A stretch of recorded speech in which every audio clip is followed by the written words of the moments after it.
Stuff the turkey's arse with holly, fa la la la la la la la. That was a lovely rendition of Ash is Never Going to Make It to London by Ashley. Now that's what I call Sexy Christmas Volume 1. Oh, I'm so sorry. We've managed to lose the entire stock of those CDs. No one will ever get to see them ever again. Not even him. That sounded like a perfectly timed fart.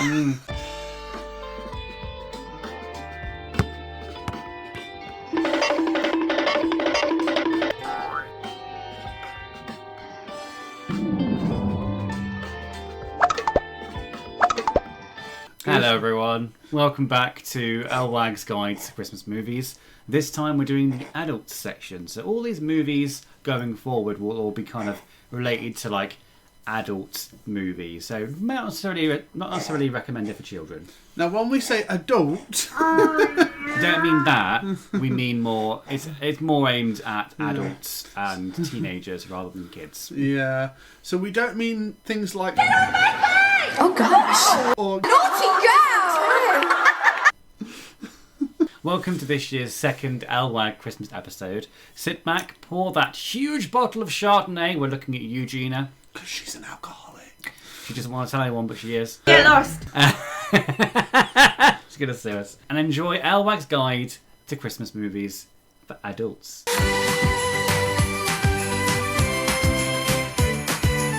As the holidays approach, Clark Griswold, played by Chevy Chase, wants to have the perfect family Christmas. So he pesters his wife Ellen, played by Beverly D'Angelo. Clark, we're stuck under a truck.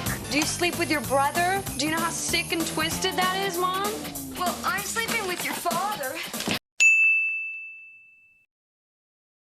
And children as he tries to make sure everything is in line. However, things quickly go awry.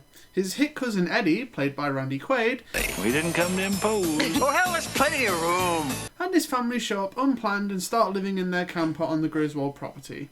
Even worse, Clark's employers withdraw the holiday bonus he sorely needs. While this is technically a family film, we feel younger generations won't appreciate its comedy as much as adults. It's very slapstick and over the top, and this may tend to go over young kids' heads.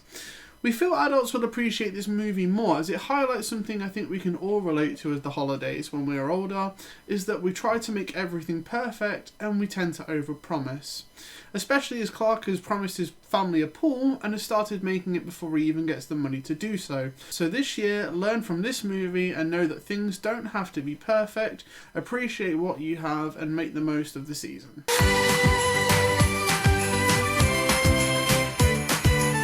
In this dark comedy, the crotchety Willie T. Strokes, played by Bobby Take two.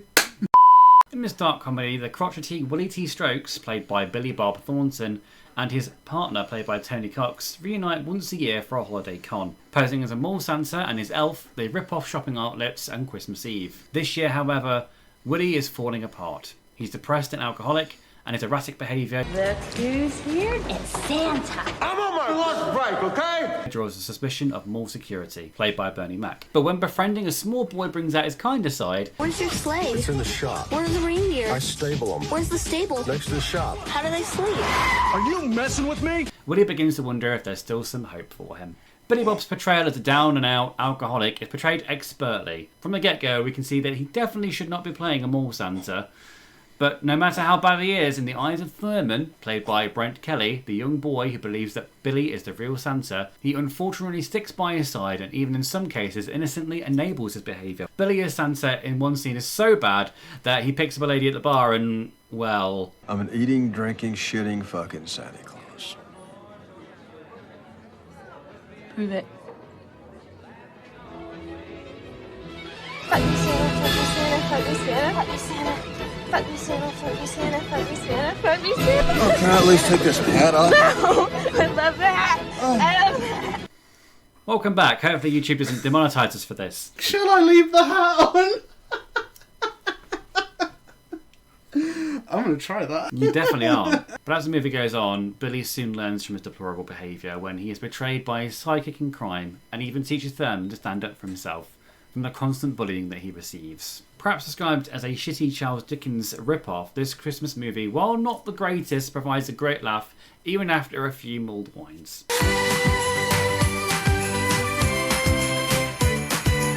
A gadget salesman is looking for a special gift for his son and finds one at a store in Chinatown. You're gonna like this. No, don't shake it. We're gonna have to open it now. It won't wait till Christmas. The shopkeeper is reluctant to sell him the mogwai, but sells it to him with a warning to never expose him to bright light, water, or to feed him after midnight. Which I take personal issue with that, because which after midnight? Is it midnight from where he was born, or is it midnight from where he is currently picked up Yeah, from? it's never explained. It's a massive plot hole. But like, when is after midnight? Because any time after midnight could be after midnight. Exactly. Any time up until like 11:59 could be after midnight. So how does that work? It's a massive oversight from the film. Anyway, now growing up, who didn't want a cute fairy little gizmo? In fact, I can remember that one year for Christmas, my mum actually bought me a Gizmo Furby. During the film, the child accidentally gets Gizmo wet due to a friend spilling some water on him, and it causes him to, I guess, give birth to his gremlin counterparts. His counterparts start off cute and fluffy, but very quickly are changed to scaly and evil, unlike Gizmo himself. The gremlins cause utter bedlam to town.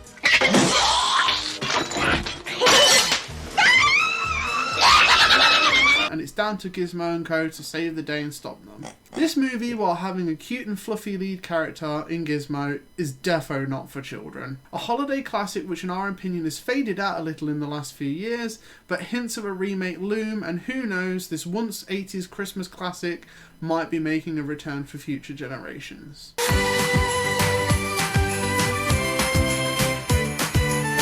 You better watch out. You better not cry, you better not pout, I'm telling you why. Santa Claus is coming on, Mum. Ashley, played by Olivia DeLong. Do I?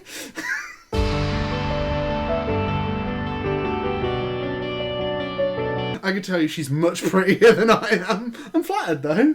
I would prefer Olivia. It's thought that this babysitting job would be an easy night. I said shitting, didn't I? Would be a shitting job. Would be a shitting job. Very, very niche. Very niche.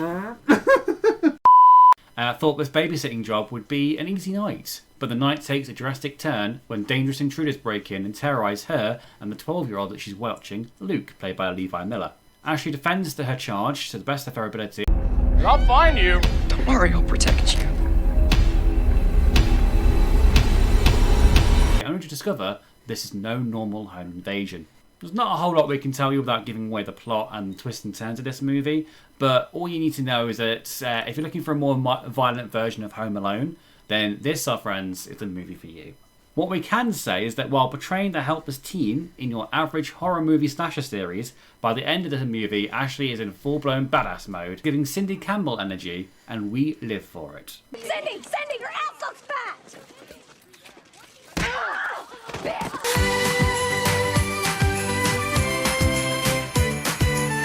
After a millennium of spreading Christmas cheer... After a millennium of spreading Christmas cheer, Santa Claus, played by the fabulous Bill Goldberg... Yes, there is a Santa Claus. ...reverts to his demonic self and gives the gift of fear. We only discovered this Christmas B-movie last year, and honestly, it's so bad that it's good. For example, here's a summary of the opening scene. On Christmas Eve in Alberta, Canada, the Mason family is bickering about their wealth and material possessions while eating Christmas dinner, when Santa Claus comes down the chimney and kills them all in various graphic displays of Christmas-themed violence, such as drowning the matriarch Virginia in eggnog, using the star on top of the Christmas tree as a shuriken, and stabbing a person's hands to the table with silverware, suffocating them by stuffing a leg of turkey in his mouth. Santa Claus is not a myth or a legend anymore. Christmas can sure scare the dickens out of people. The chaos carries on throughout the entirety of the movie, and we can say this: if you like to get a little Tina Turner on Christmas Eve, then you will hopefully cackle as much as we did.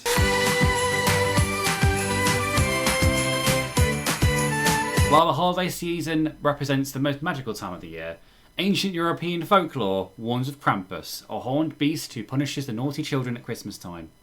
While dysfunctional family squabbling causes young Max, played by MJ Anthony, to lose his festive spirit, it unleashes the wrath of a fearsome demon. As Krampus lays siege to the Engel home, Mom, played by Toni Collette, Pop, played by Adam Scott, and Sister, played by Stephiana Livy Owen. God, that name is a drag queen name. It is. It's Stephiana! Yes!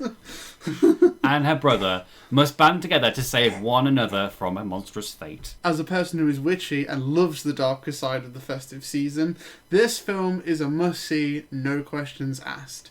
Evil elves, homicidal gingerbread men, and a jack-in-the-box that eats kids.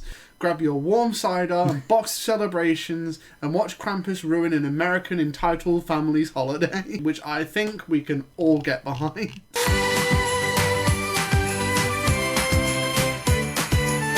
It's got to be on this list. We couldn't ignore Night Before Christmas. Now, before you start, I know what you're thinking. Ash, yes, this is a Christmas music. It's a Disney film. And it's for kids. No. It is not for kids. This is a piece of cinema history for adults and adult children only. I do remember watching the scene where Oogie Boogie meets his downfall, and that traumatising me for a couple of years. My bug scene. Yeah, that traumatised me for a while, yeah. Now look what you've done! My bugs! My bugs! My bugs! The film follows the misadventures of Jack Skellington, Halloween Town's beloved Pumpkin King, who has become bored with the same annual routine of frightening people in the real world. When Jack accidentally stumbles upon Christmas Town, all the bright colours and warm spirits gives him a new lease on life, and he plots to bring Christmas under his control by kidnapping Santa Claus and taking over his role. But Jack soon discovers that even the best laid plans of mice and skeleton men can go seriously awry. I like what you did there. That's very, very, very, very clever. Very cute. See, who says I can't write? A movie that combines the two best holidays of the year, Halloween and Christmas, in all their spooky and festive realness. As someone who is obsessed with this film and may have spent... you've been very, very quiet about that. Yeah, you haven't made the entire living room and dining room nightmare themed that I have to live through year long.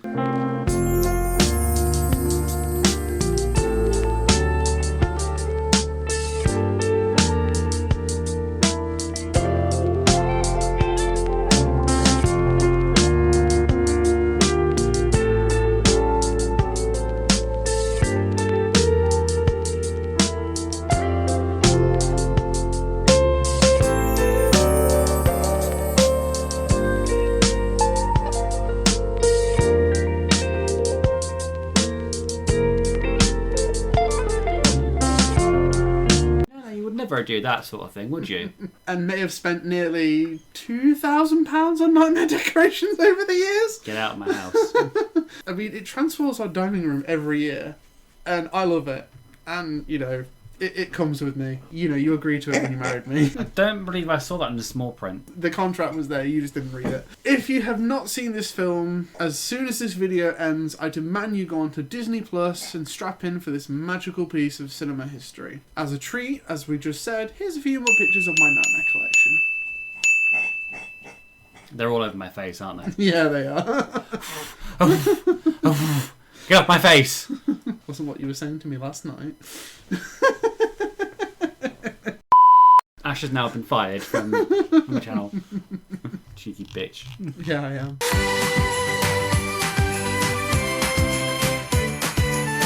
Violent night. Bloody night. All is chaos. All is... something. If anyone can give us a word that rhymes with chaos, insert here. This was a nice surprise, I think, from last year or the year before. We loved this film. This was a great film. The second I saw the advert for it, I was like, babe, guess where we're going? We've already mentioned it earlier on with another film, but if you think of Home Alone, but instead of Home Alone, it's a home invasion movie set at Christmas time, but the level of violence and gore is like an action movie. Yeah. Just think of that. I don't want any trouble, okay? Honestly, it was hard not to give this film the top spot, but after some discussion, we realised there are some classics that deserved a little bit more love. I think the fact that it's still new was It's still quite new. It's not been out long enough. Yeah. But it was a very, very good film. Yeah. You have $300 million in your personal vault. If you've not got the DVD, yes, people still buy DVDs. If you've not got it, go out and get it. Or stream it. If you can stream it somewhere, stream it. So, to summarise, an elite team of mercenaries breaks into a family compound on Christmas Eve, taking everyone hostage inside. However, they aren't prepared for a surprise combatant. Santa Claus is on the grounds, and he's about to show why this Nick ain't no saint. David Arbor, probably best known for the cult phenomenon Stranger Things, plays Santa, and honestly, it is now officially the Santa of the Lucas Finley household. It is. In Greenwich, Connecticut, Jason Lightstone and his estranged wife, Linda, take their daughter, Trudy, to his mother Gertrude's mansion for the Christmas gathering. They overhear Trudy's wish for a family unity through the old walkie-talkie. Meanwhile, Santa arrives at the estate just as the caterers reveal themselves as mercenaries, led by Mr. Scrooge, played by Luigi from the Mario Brothers movie from the 90s. We don't talk about that film. I can't remember his name. It's... I was going to say Mario Lopez. No, it's not Mario Lopez. It's... Could you imagine if it was, though? John Leguizamo. Leguizamo. Plays Mr. Scrooge in this movie. They take the family hostage after killing all the staff. Comedy, violence, Christmas magic, even a Santa's origin story, all rolled into one. What more could you want? I mean, with scenes like this...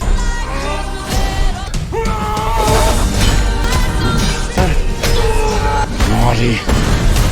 This movie, if it hasn't already, should be added to your yearly holiday playlist.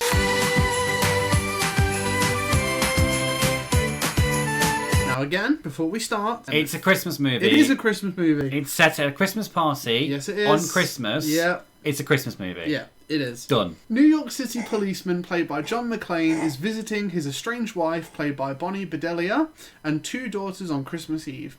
He joins her at a holiday party in the headquarters of the Japanese-owned business she works for. But the festivities are interrupted by a group of terrorists who take over the exclusive high-rise and everyone in it. Very soon, McClane realises there's no one to save the hostages but him. Bruce Willis plays John as a confident lone wolf action hero perfectly, and his performance is only bettered by his antagonist counterpart Hans Gruber, played by the late and wonderful Sir Alan Rickman. I challenge you to recall yourself never ever once having said this iconic catchphrase, "Yippee-ki-yay, motherfucker." The action from start to finish is captivating and well executed, and if you haven't seen the film, we promise you will be on the edge of your seat from start to finish. Also, a piece of movie trivia for those of you who have seen this film. When Hans Gruber plummets to his death, we see shock on his face. That's because the producer told Alan he would drop on 3 and proceeded to drop him on 1, and the absolute look of terror on his face is genuine. I've heard this before, yeah. It's a very common movie trivia fact. They dropped him early and he was like, If you haven't seen this film, we highly recommend doing so. It does have a few sequels, which I can't lie do get progressively worse as they go along. I have heard that the first 3 are great. They're untouchable. As soon as you get to 4.0 onwards, it's you can watch them, but their quality goes down after that. But the original, if you haven't seen it already, please add it to your watch list now. Right, here we are. The top spot. Our favourite Christmas movie for adults. Now, this one was a hard choice because there are a lot of great adult Christmas films, and there's so many genres and what makes an adult Christmas film and stuff like that. And we decided that a truly great Christmas film is something that has essentially, I don't know what the word is, lasted the test of time, I guess would be the timeless word. Timeless, there's the word. And this film is the epitome of timeless. It's a must-watch for everyone. It is black and white. That's how, it is a very old Christmas film. If you want to have one of those nights where you turn off all the lights but the tree and you just want to relax with a really, really good Christmas film, we recommend this.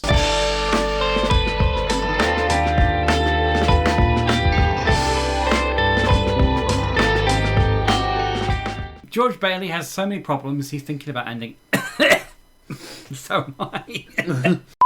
George Bailey has so many problems, he's thinking about ending it all. And it's Christmas. As the angels discuss George, we see his life in flashback. What do you want, Barry? You want the moon? Just say the word and I'll throw a lasso around it and pull it down. As George is about to jump from a bridge, he ends up being rescued by his guardian angel, Clarence, who then shows George what the town would have looked like if it hadn't been for all of his good deeds over the years. This black and white film portrays a much darker side of the season, a tale of a father struggling to keep his family afloat. Often described as a homage to the reversal of the Charles Dickens classic, A Christmas Carol, this film tells the story of a man who did good things and still doesn't feel like they were the right thing to do. A tale of showing all the good that we as individuals can do better. Oh my god! Sorry, something overtook me. George Bailey's spirit overtook me. Shall I open the window? Cheeky fuck. A tale showing that all the good things that we as individuals can do to better the world we live in, even when times get hard. A simple story of showing us what the world might be like without us in it is executed perfectly because of the time of which it is set. So many traits, tribulations and tears, yet through it all there is so much love and happiness to be given and shared. Clarence is also the angel in training trying to earn his wings by showing George that life is so much better with him in it. But in the end, George realises this truth, and George's daughter says this iconic Christmas film line, "Look, Daddy." Every time a bell rings, an angel gets his wings. Teaching the viewer that Clarence was indeed successful in his work. So this was our guide to some of the best adult Christmas films that you can watch during the holiday season.